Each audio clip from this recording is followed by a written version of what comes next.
because now what DFED is doing now is going for the unit only. When you do plumbing, it's plumbing only, and they're removing the theories. Universities have too much theories, and if they convert themselves is proposing, then they are ruining everybody else. Na mtazamaji, ni taarifa ambao bila shaka tunazidi kuifuatilia.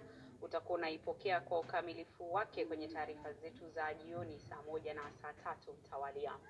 Kwingineko ni kwamba watu 5 wakiwemo maafisa wa kliniki binafsi mjini Oyugis na wafanyakazi wa mamlaka ya afya ya kijamii SHA wamefikishwa mahakamani wakikabiliwa na mashtaka ya kupanga njama ya kuiba zaidi ya shilingi milioni 17.5 kupitia madai ya matibabu hewa.